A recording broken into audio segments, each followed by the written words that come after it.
What's up, swamp monster? What's up, melted worm? Dude, you guys, it's like 100% humidity today and like 90 degrees. Michigan went from 40 to 1,000, and it's making me very grumpy and Toad very grumpy. I don't know how to deal with it. It's really gross out, like really, and it won't get out of your house. Like I feel like it's stuck in my house, and even if you open your windows and your doors, it just stays sweaty in your house. The thing is, it's really good for the plants. I know. I was thinking that today. Listen, I had that same thought process. My brain went, I should get a dehumidifier. And then I go, no, the plants are so stoked right now. I'll just suffer so that they do good. It's fine. I'll just kill myself. It's fine. Whatever. I just walking around my house with a towel wiping my head off all day long. I know. I woke up with a t-shirt on and then I'm like, nope, put a tank top on. And then I usually put sleep pants on to like walk around the house. And I'm like, nope, shorts, no layers. It's gonna get back better in like 2 days, but this little snap here is gross. Oh, and the power is out across the street for me. So when I look out my front windows and my door, it just looks like nothing. It looks like a nothing out front of my windows. It's so scary. We had a giant transformer blow in our neighborhood too, and all the power went off, and I was really scared, and then it came right back on, and I was very happy. I didn't even realize, but the street lights are on that side. So then Toad goes to run to the window and I go, why can't I fucking see? I can't see anything. It just ends like at my porch. I'm like, why can't I see? And then I looked out and I'm like, oh shit, they don't have power. I didn't even know until it got dark. I didn't know. But for once, it's not us. It's always us. It's always us.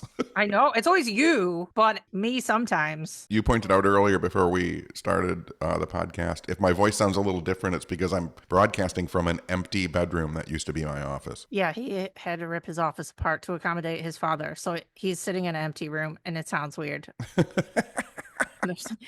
And we said our beginning Wuwpod episode sounded so shitty because we didn't have any good equipment yet. So this is like a throwback episode to when we sounded like we were in a can. Yeah. Yesterday was my ghost bean's birthday, May 17th, my little ghost nug. I feel like he's always close to me. He's always close to me anyway, but you know how you can like feel people who are passed over on their birthdays, kind of? Yeah. Yeah. Did you get any messages? No, not really. No, not to my knowledge, but everybody shout out to homie wherever you are. Give love to the ghost beanie. Our original mascot. Everybody thinks it's Toad on our stickers and stuff. It's on the original logo, it's Bean. On the other blue sticker, it's Toad. Yeah. But anyway, but no, my psychicness has been really, I don't know about you and I don't know about what's going on with the universe, but I feel like my psychicness has been so crazy lately. Like I'll get hits and then it'll happen. So the other day I was just sitting here and something in my brain went, help dogs. You're going to help dogs or help a shelter. And I was like, oh yeah, I haven't done that in a minute. So I was like, what do I have here? I was going to do like a post and do like on like movie memorabilia or something and have people comment and auction style and be like, okay, if you guys want this, just bid and I'm gonna donate it to dogs. And then the next day I woke up and saw that story about how Coachella is suing a Detroit shelter for using the name Pawchella. They made them change it and I'm like, that's gonna piss people off. So I made a video and it went pretty viral on TikTok and it's pretty viral on Instagram, and so many people in the comments have donated to that shelter just from seeing the video. So I'm like, that's crazy. I had the psychic hit like the day before that I was going to help animals. I knew it was coming. So that happened. And then literally the next day after that, I was supposed to work that evening. I was supposed to have a tattoo client and my brain went, they're not coming. I literally know they're not coming. I just know. And I texted them and I never check in with people. I just go there and fucking hope they show up. So I texted my client and I go, hey, just checking in, confirming our appointment. Are you going to be there? And then after like an hour, she texts back and she's like, oh my God, no, I forgot about the appointment and I'm not going to be able to make it. Can we reschedule? And I'm like, yeah, that's cool. I go, it's so weird because I knew you weren't coming. And she goes, that's so weird too, because I'm at work and something made me go look at my phone and go, when's my appointment with her? And that's when I saw your text. I'm like, okay, we are both psychic. So, but shit's been popping off. So if I get any other messages from the universe, I'll tell you guys, but I don't know what's going on. I think that for me, taking care of my father, I think it is almost explaining the incident where I recognized my 40-year-old ex's daughter. Well, how? Because I've become hyper vigilant. 2 days ago, I was at the grocery store getting some stuff for my dad, and he was sitting in the car. And as I was walking through the parking lot, I stopped and walked over to this old woman. And I was like, were you married to a guy who worked for the Royal Oak School Systems? And she's like, yeah. And I'm like, my dad is John Tenney. And she's like, oh my God, we worked together for like 12. She's like, how did you recognize me? I'm like, I have no idea.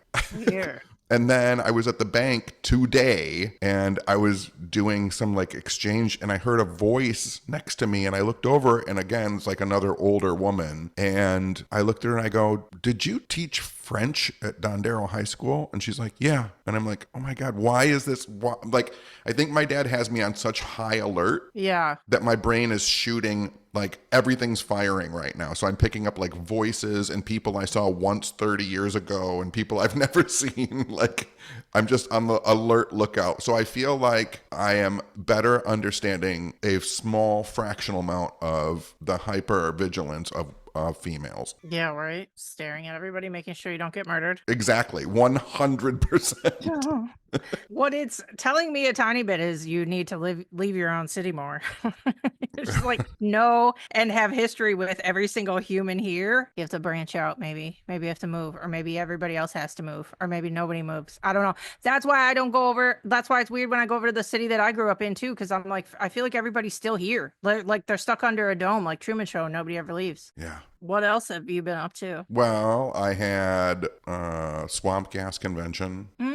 How was that? That was very fun. There were 3 speakers and lots of friends showed up and everybody had a good time. And I brought all of the movie prop memorabilia from the History Channel show Project Blue Book. And everybody heard speakers talk about aliens and swamp gas and UFOs. And it was very strange. People from Gus's showed up. They come to our stuff sometimes. But I mean, like, these were like not like our people.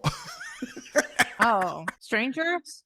Like people I've said hello to 3 or 4 times. Listen, this goes back to where you said you don't know what fucking friends are. Those are your friends, bro. Oh, okay, maybe. They're there because they know you. Okay, I get it now. You're so funny. Oh, I don't know. I talk to them sometimes. Yeah, that's a friend / acquaintance. They're allowed to show up at things. That's how humans work. Very fun, and I'll tell you what, this is a killer. This is the best, and when I say killer, I mean in a good way. This is a killer event. Starts at noon, is done by 6 p.m. Perfect. I would almost like a 1 to 8, 1 to 7, 2 to 8, 2 to 9. That is good though. For us though, you guys, when we have to do conventions, they're like, "Hey, why don't you set up your table at 9 in the morning?" I'm like, "Why don't you catch me at 1? I was drinking until 2, and then I can't just fall right asleep. So no, I'm not going to wake up at 9. It's the worst. Worst. I don't understand. Anyway, that's why we do our own things. And then the next day after that, I had the Detroit Vinyl Fest in Eastern Market in downtown Detroit. Oh, yeah. That's a busy weekend. So I got to set up my table and sell my little haunted house records. And I kept waiting to see people. I know a lot of people. I worked in a record store for 5 years. Like I was expecting to see like endless amounts of people. And I saw like 3 people that I knew. It was so many fucking people walking around just making like Instagram shorts and TikTok videos. Yeah. So this is the crazy thing that happened. A kid walked up, I say kid, a 25 to 28-year-old man walked up to my table. Grown man walked up to my table, looked down at my haunted house record, and he said, "Does that play on a regular record player?" Well, at least he didn't say vinyls. He didn't say that at all because his next, I said, "Yes, it does play on a regular record player before. It's a 45. And he said, "I've never seen that kind of vinyl before." Oh, no. It's worse than the vinyls. It's worse than the vinyl with an S. Vinyl. Vinyl? Who raised these children? He's at the Detroit Vinyl Fest. Vinyl. And he didn't know that he said it was vinyl and he had never seen a 45 before. That hurts my soul. It broke my fucking weird heart. I'm guessing he did not purchase one. No, he just came over to see if that would play on a regular record player. What a psycho. Did he walk over to the food people and be like, "What is that? What is that? Is that a French fry? No, he would say it wrong. Is that like I don't even know how you'd say that wrong." I worked at a record store for quite a while too when I was younger. And the only time I don't ever run it. Well, I mean, coworkers I have run into, but like, as far as like everywhere you work, there's weird customers, right? And you always think you're going to see them out in the wild, but you don't. But what I have had happen over the years is like seeing them in like fucked up news stories. Yeah. That happens a lot. in Michigan. That's happened to both of us a lot. A lot. The one person I did see at the Vinyl Fest was my friend John Krautner, and it was funny because he came over and I was like, oh, I haven't seen you in so long. He's like, yeah. And I was like, you should get one of these records. I'll give you one. And he's like, oh, I already bought it. And I was like, oh, cool. And he's like, you should get one of my records. And I'm like, no, I already bought it. Oh, friends helping friends. Oh, that's cute. That's really cute. Did you bring any other like vinyl that you had to sell, or just your ghosty one? Just my ghosty one. The only thing that kind of bummed me out was that was supposed to go until 6 o'clock too. Mm-hmm. But there was like the first semifinals Pistons game that day, and it was at 3:30. And so as soon as that game started, the Vinyl Fest just emptied. I'm very shocked by this intersection of Pistons / vinyl fans just emptying an event. This is crazy to me. I think it's Pistons fans / influencers. Oh yeah, they have to go do the next thing. Yeah. Wild. Yeah, well, nobody has any money right now is the problem, and it's hard out here in these streets. Every business is suffering because nobody has any money. I don't do anything.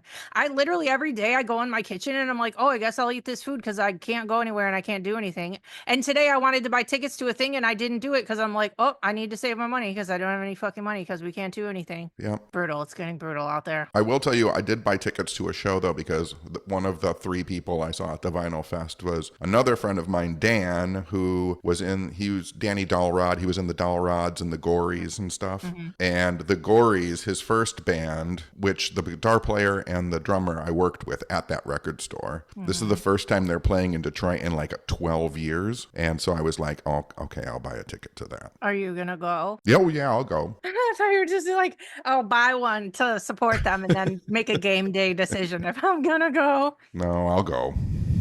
I haven't literally seen them since I was 17. Where is the show at? Paris Bar. No idea what that is. But I think it's only been there for like a year. Okay. I know I keep telling a couple different friends I'm going to start going to shows again, but I just keep not doing it. Yeah. The funny thing is the big show at Paris Bar that's happening, I think this week is, do you know who DJ Assault is? Mm-hmm. Is playing there that's this wild. weekend. That's fun.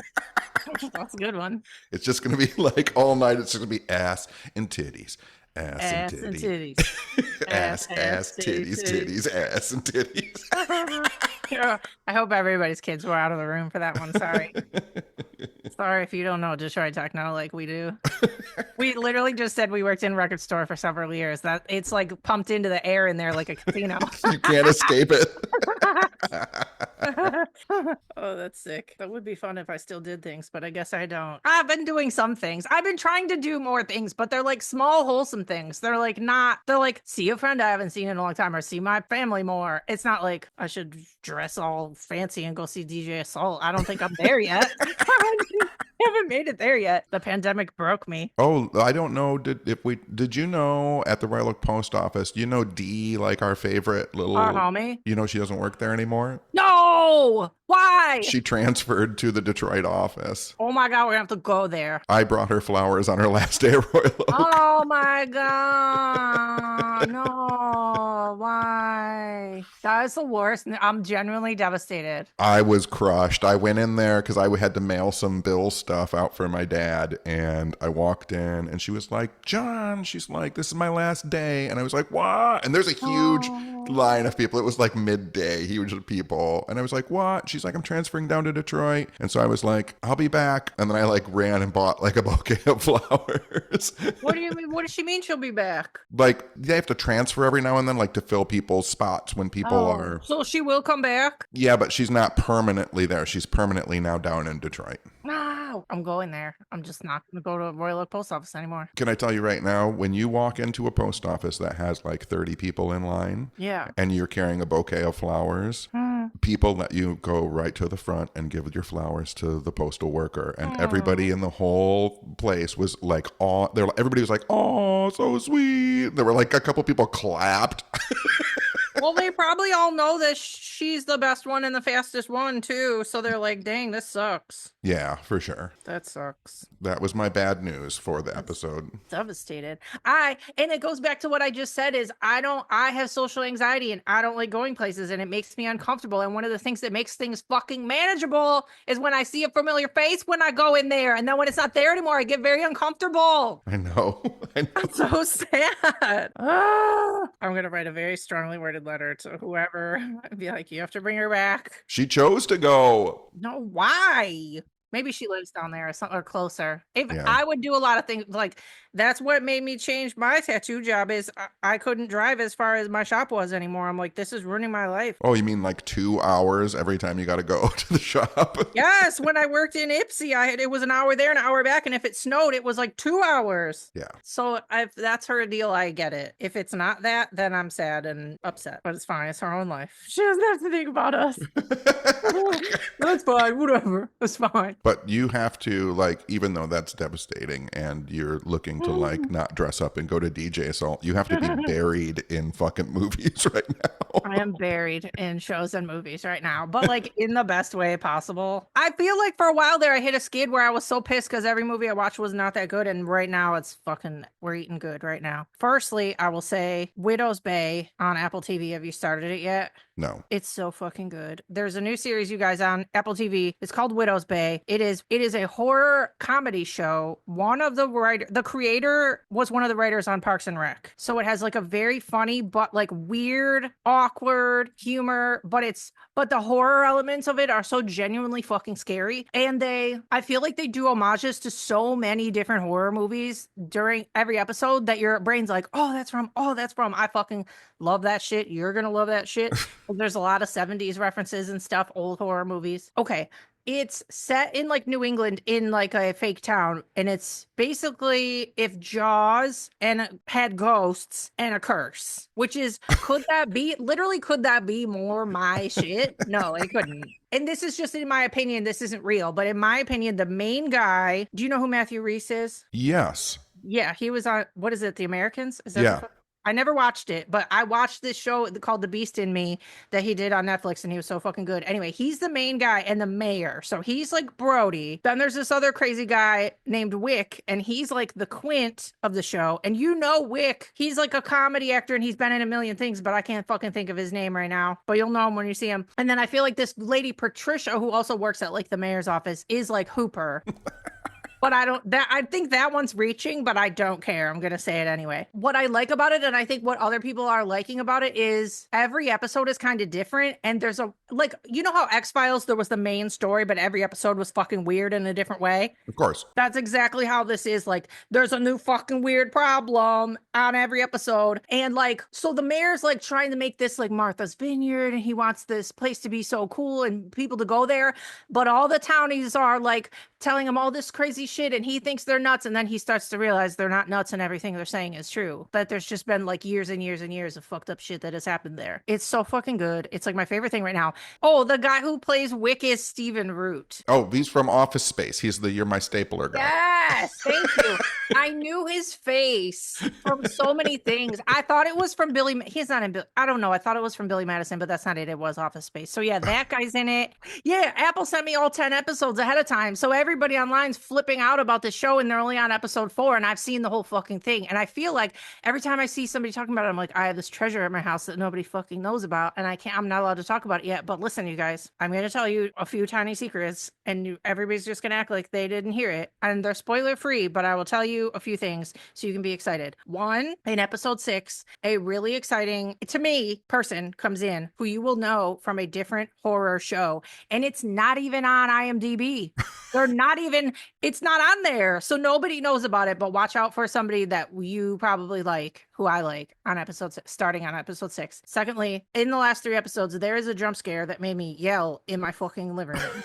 It scared the shit out of me. So there's that coming. And then lastly, the finale, because all the episodes are like 35 minutes long. The finale is a whopping 49 minutes long. So you get a big episode on the last episode. So be excited. It's really fucking good. If you haven't signed up for Apple TV, just get it and watch Widow's Bay because it's genius. And did you know that Matthew Rhys, the main character, Yeah, he's the mayor. he is, we are one, what is it? What is it called when you're a Kevin Bacon? Like the 6 degrees or whatever it You're is? related to Matthew Rhys? No, we're one step away from him. We who? You and me. Why? How? Because he played Perry Mason in the Perry Mason television show Okay. alongside Eric Lang. Oh, can Matthew Rhys be on our Wuwpod live show? I bet you we could get him on our Wuwpod I would Live. die. He's so intense. From watching The Beast in Me, he's so fucking scary. He has scary eyes, but he's such a good fucking actor. Yeah, he was great in Perry Mason, and I bet you Eric Lang could get us in touch. Oh my God.